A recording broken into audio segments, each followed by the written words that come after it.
하나님 말씀 여호수아 7장 1절로 27절입니다. 이스라엘 백성은 주께 바쳐야 할 물건들에 손을 대고 말았다. 유다 지파이며 세라의 증손이며 삽디의 손자이고 갈미의 아들인 아간이 주께 바쳐야 할 물건을 가져간 것이다. 주의 불같은 분노가 이스라엘 백성을 향해 타올랐다. 여호수아는 여리고에서 아이성으로 사람들을 보내면서 말했다. 올라가서 그 지역을 잘 살펴보고 오시오. 아이성은 베델 동쪽의 벳아웬 근처에 있었다. 그들이 돌아와서 여호수아에게 보고했다.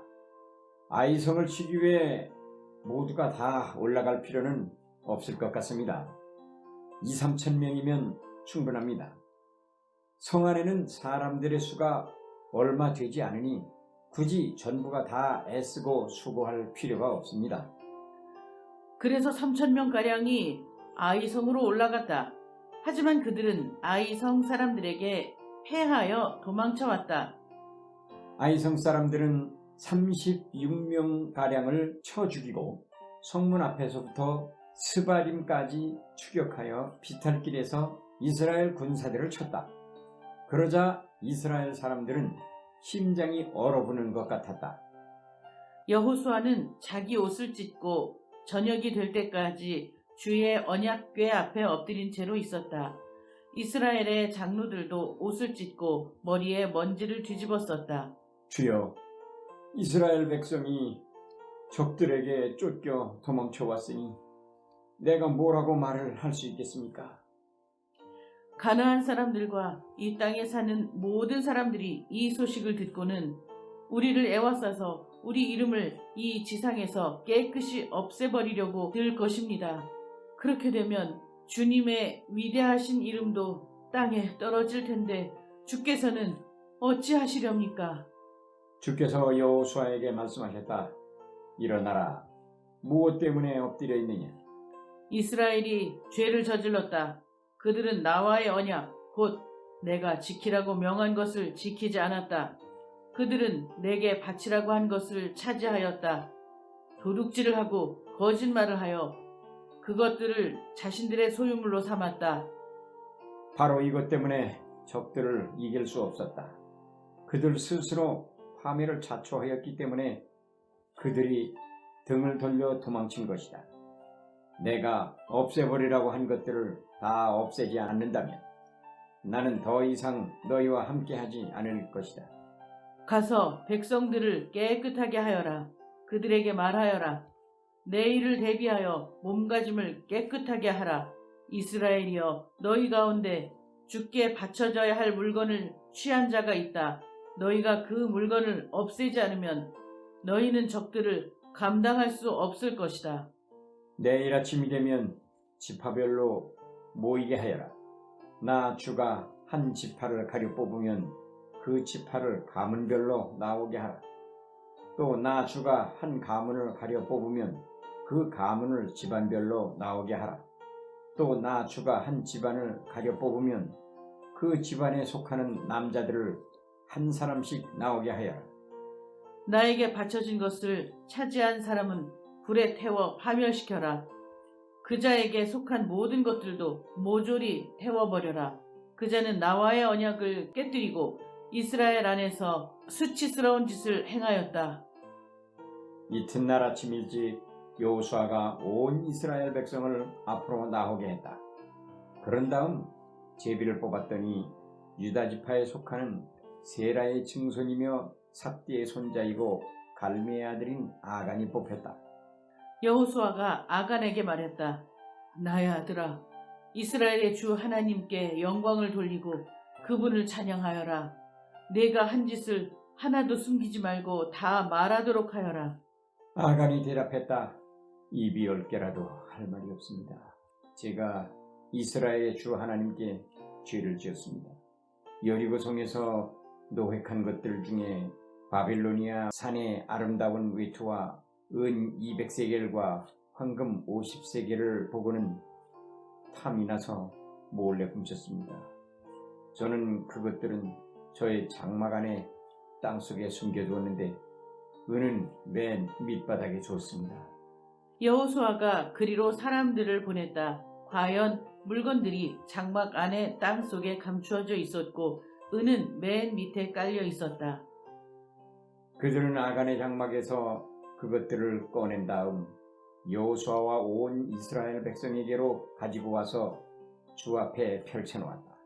여호수아는 온 이스라엘 백성과 함께 세라의 아들 아간과 은과 외투와 금덩이, 그의 아들들과 딸들, 소떼와 나귀들과 양들, 장막과 그의 소유물을 모두 이끌고 아골골짜기로 갔다. 여호수아가 말했다. 너는 어찌하여 우리를 이토록 괴롭게 하였느냐? 주께서는 오늘 너를 괴롭히실 것이다. 그러자 온 이스라엘 백성이 그에게 돌을 던지기 시작했다. 그들은 남은 가족들에게도 돌을 던지고는 모두 불에 태워버렸다. 다 함께요. 아간 위로 거대한 돌무더기가 쌓였는데 오늘날까지도 남아있다. 그런 후에야 주께서는 분노를 가라앉히셨다. 그때 이후로 사람들은 그곳을 아골골짜기라고 부른다. 아멘. 다 함께 제목 읽겠습니다. 시작. 약속의 성취 6. 두 주인. 아멘.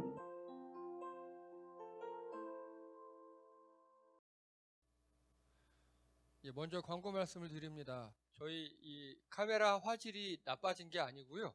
지금 이 앞에 아크릴 가림막이 있습니다. 인천시 지침에 의거해서 설교자인 제가 마스크를 쓰지 않으려면 이 아크릴 가림막을 해야 한다고 합니다. 그래서 설치해서 화질이 약간 안 좋게 보입니다. 예, 결코 화질이 안 좋아진 게 아니라 아크릴 가림막을 한 겁니다. 이상입니다. 예. 지난주 설교 말씀이 기억나십니까? 지난주? 예. 일단 여호수아서의 주제가 뭐라고요? 다 함께 읽겠습니다. 시작. 믿음으로 고. 예, 믿음으로 고입니다. 믿음으로 미친 듯이 뛰어가라는 소리가 아니라요. 믿음으로 한 걸음이에요. 믿음으로 한 걸음. 한 걸음 나아가는 여러분 되시기 바랍니다. 자, 지난 시간에 여리고성 여기 입구가 있고 여기 쳐들어가려고 하는데 이 둘레가 대충 한 평균 800에서 1000 정도, 그 여리고성 인원은 1000에서 1500명 정도였다고 합니다.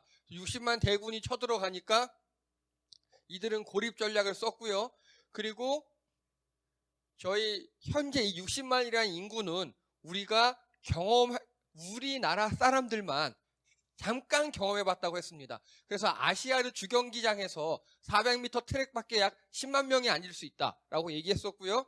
그리고 이 여리고성은 대충 800 정도니까 밖에 약 40만이 가능합니다. 그러니까 60만 명이 한 바퀴 도는 데는요, 약 1시간 정도 시간이 소요될 것 같습니다. 그래서 이들이 쳐들어왔다. 이건요, 이 안에 있는 사람들이 패닉 같은 상황이었다. 아주 힘들고 놀라운 상황이다. 그래서 우리나라 촛불 집회가 보통 평균이 60만 정도, 제일 많이 왔을 때가 140만 왔다고 합니다. 그러니까 이 촛불 집회 한가운데 여리고성이 있다고 생각하시면 돼요. 이 사람들 얼마나 무섭겠습니까? 저도 여기서 구호를 다 같이 외쳤는데 아주 온몸이 저릿저릿하고 뭐 그랬었습니다. 그런데 여기서 특이할 게 있다 그랬습니다. 여리고성을 도는데 지금까지는 언약궤만 졸졸졸 따라다녔어요, 이 사람들이. 그럼 만사 형통이었습니다. 눈앞에 보이는 황금빛 언약궤, 제사장들이 메고 가잖아요. 그 뒤만 쫓아가면 돼요.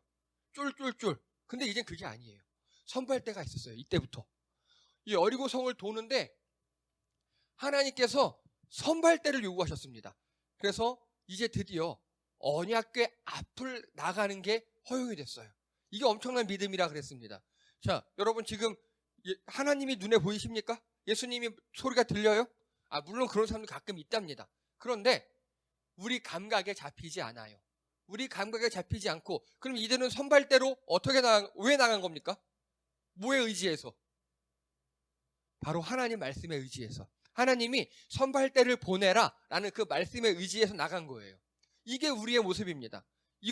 우리 삶에서 필요한 게 이 말씀에 의지하는 삶입니다. 이제 예수님이 눈에 안 보이거든요.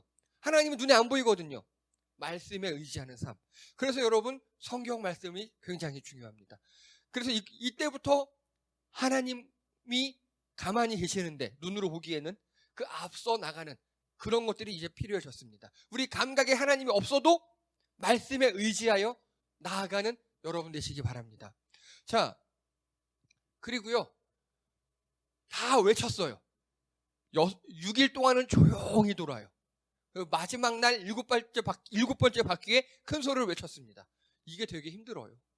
여러분, 침묵할 때는 침묵하시고 외칠 때 크게 외치는 여러분 되시기 바랍니다. 사회생활에서 요거만 잘하셔도 정말 크게 성공하실 수 있을 겁니다.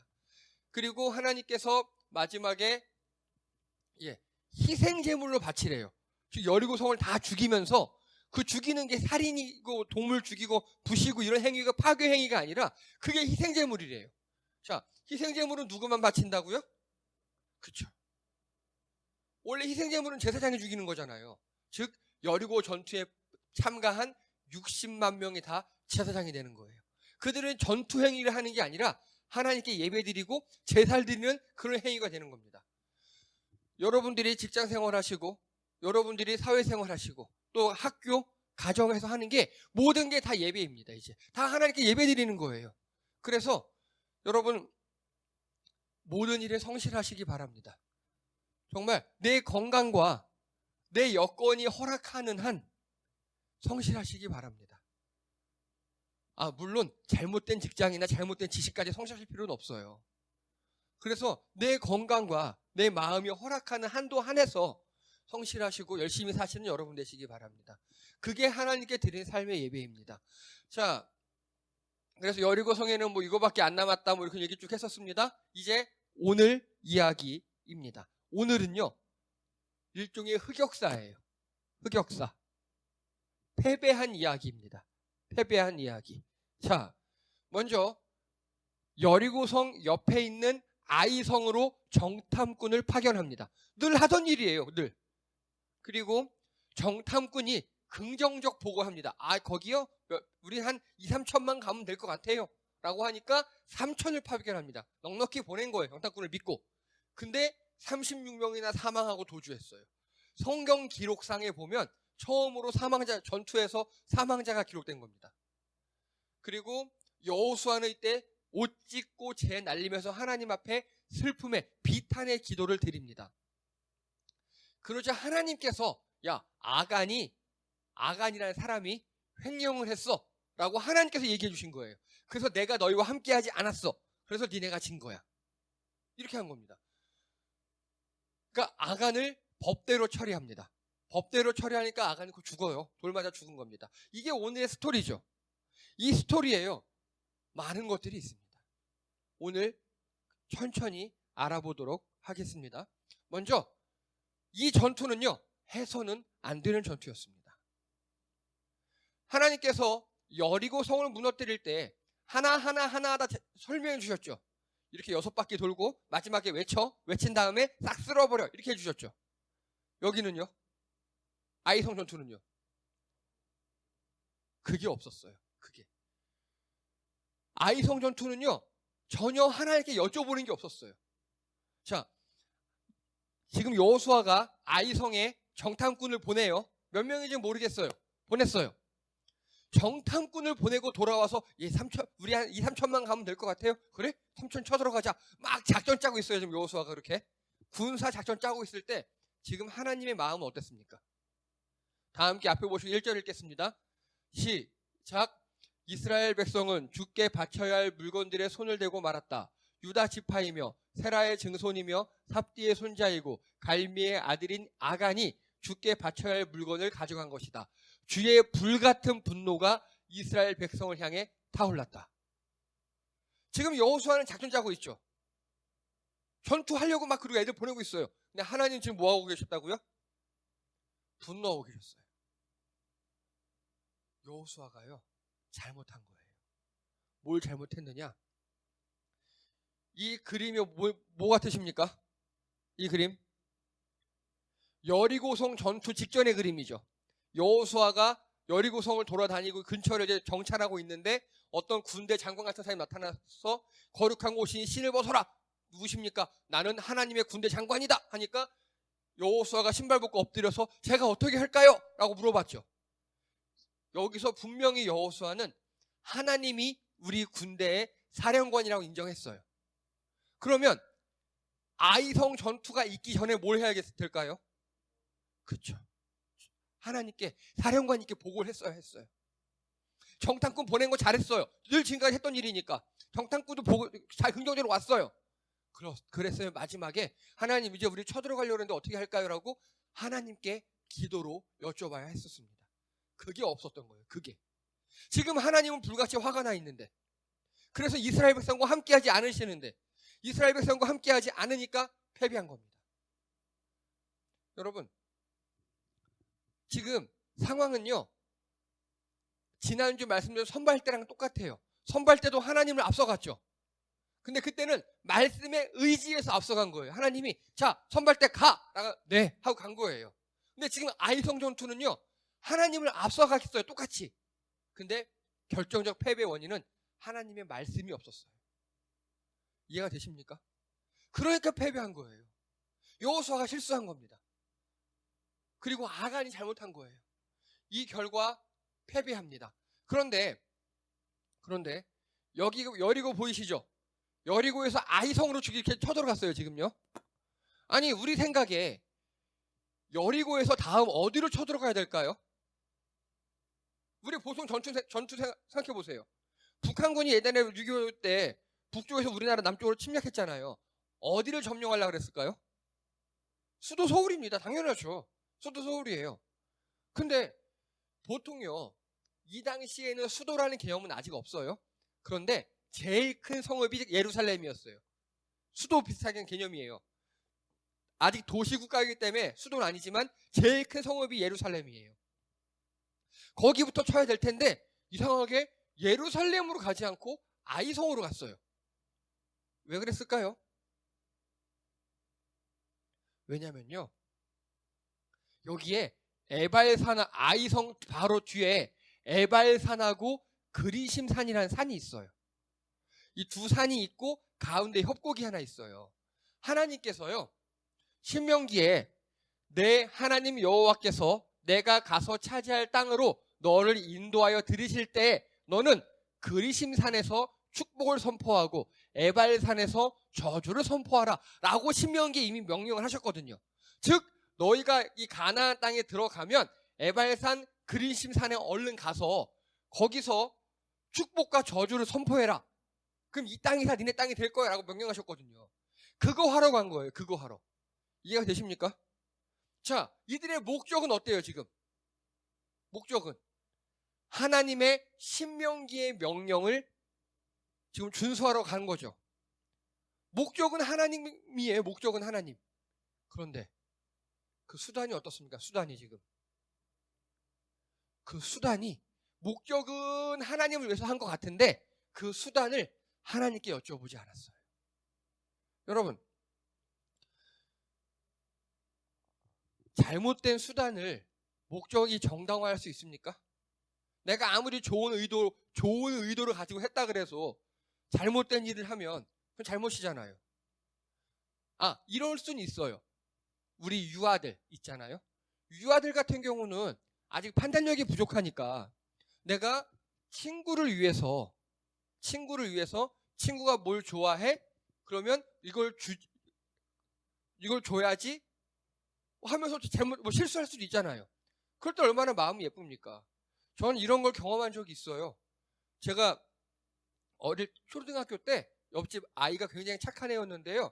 물고기가 물 안에 있는 걸 숨 막힐 것 같다고 그거 물고기를 다 끄집어내서 널어놨어요.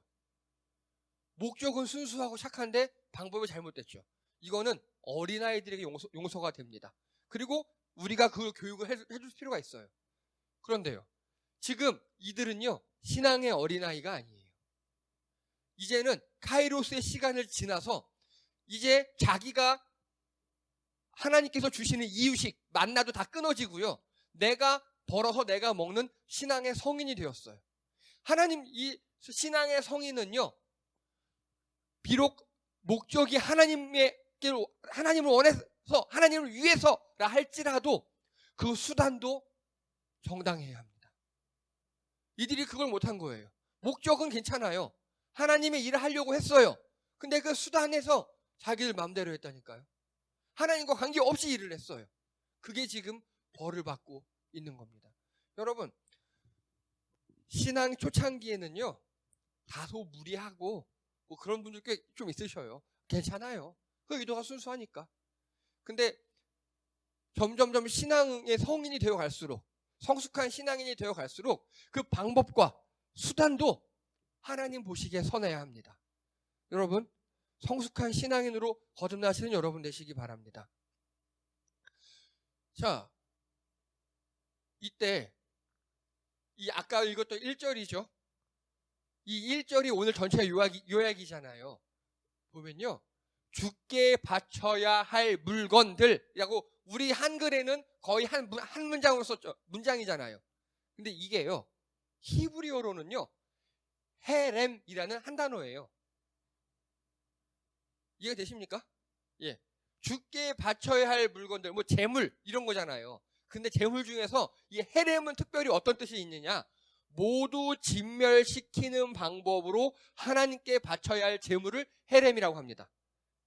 우리 레위기 때 보면요, 뭐 그 동물을 잡을 때 하고 뭐 어느 고기는 제사장 먹이고 가죽은 어느 먹이고 이런 게 있어요. 근데 그 중에 헤렘이라는 거는요, 다 태워버리는 거예요. 그냥 다 태우고 다 폐기시키고, 그래야 그렇게 해서 하나님께 바쳐야 할 재물을 헤렘이라고 합니다. 헤렘. 그게 헤렘이었어요. 그래서 여리고성 전체가 다 헤렘인 거예요, 지금. 이해가 되십니까? 오늘 이 아이성 이야기 가지고요, 흔히 좀 제가 느끼기에 별로 우리 기존의 그 어떤 목사님들께서는요, 이 부분에서 이것 봐!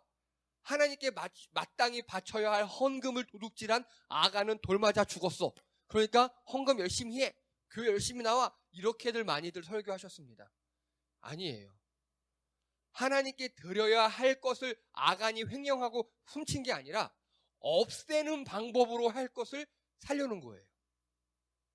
이해가 되십니까? 오히려 없앰으로 하나님께 온전히 물건을 다 없앴잖아요. 다 태우고 밟고 부시고 해서 없애서 이것이 없음으로 하나님께 영광 돌려야 될 그럴 것들을 남겨둔 거예요, 지금. 자, 그래서 하나님께서는요, 거룩을 요구하십니다. 이 거룩이 뭡니까? 거룩, 혹시 거룩이라는 뜻 아십니까? 하나님께 구별하여 드린다는 뜻이에요. 거룩이 하나님께 구별된다는 뜻이에요. 그래서 이 헤레메스의 거룩은 뭡니까? 없애는 거예요. 없애는 거.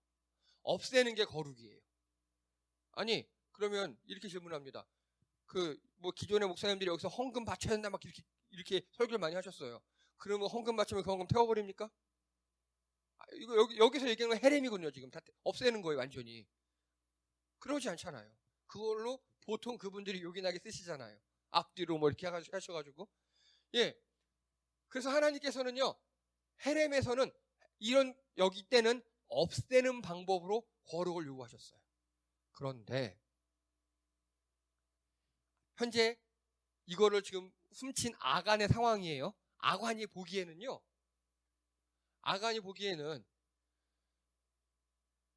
바빌로니아 산의 아름다운 외투, 보고는 탐이 나서 몰래 훔쳤다. 자, 바빌로니아 산의 아름다운 외투, 요즘 말로 뭐라고 할 수 있을까요? 그렇죠. 뭐 명품 어디 등등등등 몇백 몇천만 원짜리 그런 게 외투가 있어서 하나 했어요. 이런 느낌이잖아요. 그리고 보고는 탐이 나서 몰래 훔쳤다. 여러분 혹시 여기서 생각나는 거 있으십니까? 자, 창세기에 하와라는 여자가 선악과 따먹잖아요. 그래서 죄를 짓죠. 그때 뭐라 그랬냐면요, 보세요. 보고 먹음직도 하고 보암직도 하고 지혜롭게 할 만큼 탐스럽기도 하다. 똑같죠, 거의. 이겁니다. 그래서 죄를 지을 때요, 보통 눈이 문제예요. 보고요. 근데 보고 첫 번째 얘기예요. 예쁘네. 이거 바빌로니아 산 외투네 하고 받더라도 그냥 찢어버리거나 태워버렸으면 괜찮아요. 그 다음에 탐이 났죠. 아, 이거 내가 나한테 딱 맞을 것 같은데? 내가 입으면 좀 간지나고 내가 입으면 좀 인기 좀 끌 것 같은데? 탐심이 생겼어, 욕심이. 아니야, 그래도 안 돼, 하나님 거야 하고 그때 없었으면 괜찮아요. 근데 결국 훔쳤어요. 보고 욕심이 생기고 행동으로 나와요.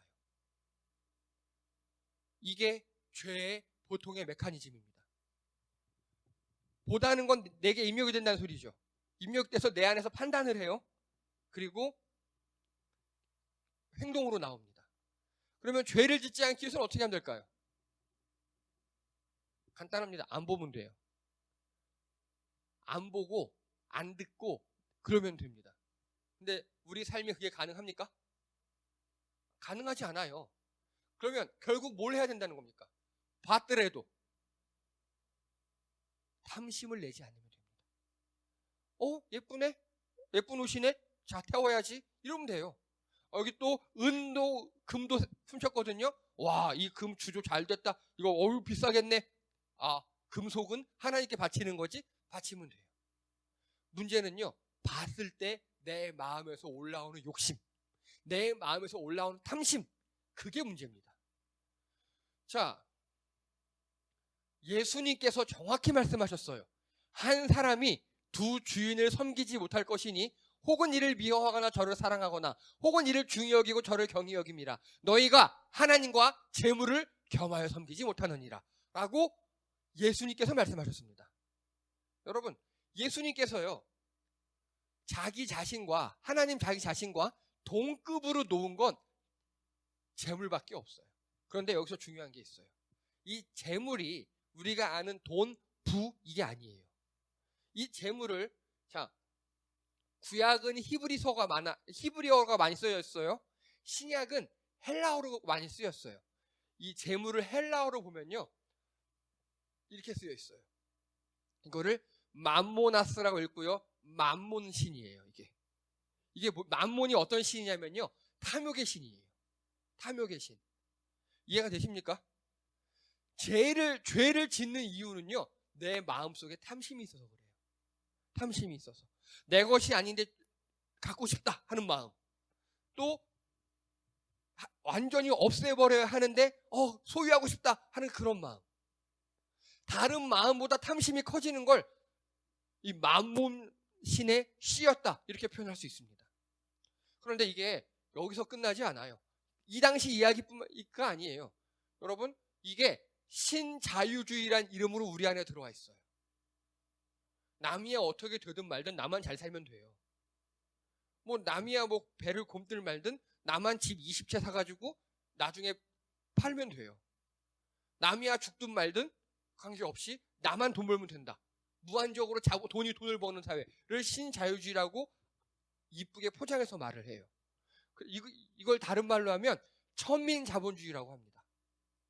되게 천박한 자본주의인 거예요. 돈. 여러분, 지금 코로나 시대에 백신이 개발되고 있잖아요. 근데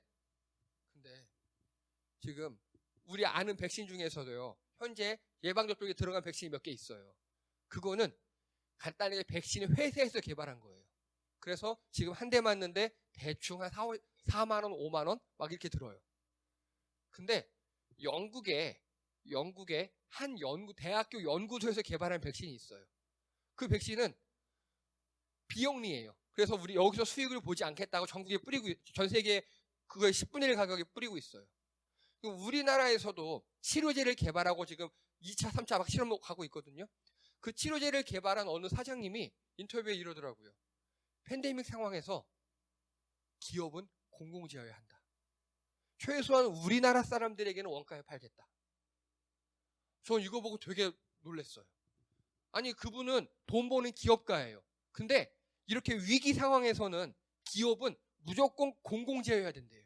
그리고 최소 우리나라 사람한테는 원가에 팔고 치료제를요, 해외는 생각해 보겠다 그러더라고요. 전 그거 보고 너무 감동받았습니다. 이렇게 묻겠습니다. 그러면 이렇게 국가위기 팬데믹 상황에서 그분은 기업도 공공재라고 하는데 교회는 어떠해야 할까요? 국가 위기 상황이고 이 팬데믹 상황에서 교회는요, 제가 느끼기에는 훨씬 더 공공재여야 합니다. 정말 우리 교회가 만약에 가능만 하다면 저희 교회가 좀 커가지고 뭐 다른 교회들 보면은 막 조그만 방도 막 몇십 개씩 있고 그런 교회도 있어요. 그럼 제 마음 같아서는 진짜 임시 격리 시설로 제공하고 싶어요. 팬데믹 상황에서 이 사회가 힘들고 국가가 힘들 때 교회는요, 기업보다 더욱더 공공재고 더욱더 헌신해야 합니다. 옛날에 우리 교회는 그랬어요. 그래서 많은 인정을 받았습니다. 그런데 이 교회에 이 신자유주의, 천민자유본주의가 들어왔어요. 이게 배금주의예요. 돈을 숭배하는 거, 금을 숭배하는 거. 이 만몬신이 지금 교회에 들어와 있습니다. 그래서 교회가 부동산 투자하고, 교회가 헌금 많이 해야 니네들 잘 된다 그래서 헌금 가지고 이상한 일 하고, 그리고 정말 돈 많은 사람을 우대하고, 국가가 어떻게 되든 사회가 어떻게 되든 돌아보지 않고 이 두 주인을 섬기는 이런 모습들이 교회에 보이고 있어요. 정말 가슴이 아픕니다. 이제 말씀을 정리합니다. 여러분, 두 개의 돌무더기가 있습니다. 두 개의 돌무더기. 하나는요, 여리고성이 무너지고 남은 돌무더기예요. 여기는 이 이방인의 여자 라합의 믿음으로 하나님이 여기만 놔뒀어요. 이건요, 오늘 아간은 돌 맞아 죽었죠. 그리고 돌을 묻어버렸잖아요. 이 유대인 남자 아간이 만몬신에 씌어서 자기 욕심을 주체하지 못하고 결국 징계받은 돌무더기입니다. 이 돌무더기는 기념비 같은 거예요. 이 나라에서는. 이 라합의 돌무더기에서는요, 거기에 들어온 모든 가족들을 다 살렸어요. 근데 이 아간의 돌무더기는요, 가족들을 다 죽여버렸어요. 가족들도 같이 죽었어요, 다. 왜냐하면 그걸 훔쳐가지고 지금 장막 안에 묻었다 그래요. 장막 안에. 요즘 말로 하면 텐트 있잖아요. 큰 텐트 안에 파고 묻은 거예요. 가족들이 모를 리가 없거든요, 그거를. 가족들도 공범이었거든요. 그걸 아빠를 말리든가 어떻게 했어야 되는데 공범이었어요. 같이 죽어요. 그리고요, 이 라합은 하나님을 선택했어요. 그래서 이렇게 우뚝 살아남았고요. 아간은 부당한 탐욕, 즉 재물을 택했어요. 하나님께서 말씀하셨어요. 두 주인을 섬길 수가 없다. 하나님과 만몬신을 동시에 섬길 수 없다. 그렇게 우리 안에 탐심을 하나님께서 경고하셨습니다. 그리고요, 이 안에 있는 사람들은요, 하나님께서 살려주셨어요. 다 무너뜨릴 때 여기만 남겼습니다. 이 아간은요, 이스라엘 백성들, 유대인들이 직접 손으로 처리했습니다. 이 거의 같은 지역이에요. 지금 같은 비슷한 지역에 두 개의 돌무더기가 있습니다. 자, 여러분, 만몬을 택하시겠습니까? 아니면 하나님을 택하시겠습니까? 그래서 여호수아 24장 제일 끝에예요. 이때 여호수아의 서의 결론이 그거예요. 이게 여호수아가 이스라엘 백성들에게 지금 하는 말이에요. 너희 조상들이 강 저쪽에서 섬기던 신들이든지, 또는 너희가 거주하는 땅에 있는 아모리 족속의 신들이든지 너희가 섬길 자를 택하라. 오늘 나와 내 집은 여호와를 섬기겠노라. 여러분, 신앙은 선택이라고 제가 누누이 말씀드렸습니다. 신앙은 선택입니다. 여호수아는 유언 같은 말씀에서 나와 내 집은 오직 여호와만 섬기겠다, 오직 하나님만 섬기겠다라고 이스라엘 백성들에게 선포했습니다. 자, 다 함께 읽겠습니다. 시작. 하나님께서 사령관임을 인정하라. 지금 이스라엘 백성들이 전투 상황에서 사령관은 하나님이에요. 하나님께 보고했어야 했어요. 그걸 못했습니다. 기도보다 앞서지 않도록 조심하시고요, 말씀에 따라 하나님과 동행하시기 바랍니다. 이들은 말씀 명령을 받지 않고 아이성에 나아갔습니다. 그게 패배의 원인이었어요. 여러분, 성경 말씀 잘 읽으시고 그거를 우리 삶에 조금이라도 적용하려고 노력하시는 여러분 되시기를 주님의 이름으로 축복합니다. 그게 여러분들을 살릴 줄 믿습니다. 또 읽겠습니다. 시작. 하나님의 일은 하나님의 방법으로. 목적이 수단을 정당화할 수 있는 건 유학이에요. 애들은 선한 의도로 하면 이쁘고 귀엽고 잘 가르치면 됩니다. 하지만 성숙한 신앙인들은요, 어른들은요, 목적이 정당할 뿐만 아니라 수단도 합리적이고 정당해야 합니다. 여러분, 성숙한 신앙이 되시기 바랍니다. 하나님의 방법으로 하나님의 일을 하시는 여러분 되시기 바랍니다. 마지막에 읽겠습니다. 시작. 하나님만 섬기는 우리 교회. 신앙은 선택입니다. 이 선택에서 하나님 편을 택하시는 여러분 되시기 바랍니다. 우리가 하나님을 택할 때 하나님께서 우리 인생을 책임지실 줄 믿습니다. 여러분, 정말 여러 선택이 있을 때 잘 고민해 보시고 또 기도해 보시고 성경도 많이 읽어보시고 어떻게 하는 게 하나님의 일이고 하나님의 방법인지 잘 고심하셔서 하나님을 택하시고 그 하나님의 인도하심과 보호하심을 받는 여러분 되시기를 주님의 이름으로 축복합니다. 기도합니다. 할렐루야. 하나님, 우리 모든 인생의 주인은 하나님임을 고백합니다. 우리가 기도보다 앞서지 않도록 하시고 하나님 말씀에 의지하여 살아가게 도와주시옵소서. 하나님, 하나님의 선한 일을 이루기 위하여 하나님의 선한 방법을 행할 수 있도록 우리가 성숙한 신앙이 되게 도와주시옵소서. 또한 우리가 하나님만 섬기기 원합니다. 신앙의 선택에 있어서 하나님을 섬기고 하나님을 택하고 하나님 편에 서서 행동하는 우리를 되게 도와주시옵소서. 하나님 말씀과 하나님의 뜻에 따라 살아가는 우리를 되게 도와주시옵소서. 그리하여서 하나님께서 책임지시는 교회, 하나님께서 책임지시는 우리 인생, 하나님께서 인도하시고 또 하나님께서 치유하시고 세우시는 우리 인생이 되게 도와주시옵소서. 감사드리며 예수님의 이름으로 기도드립니다. 아멘.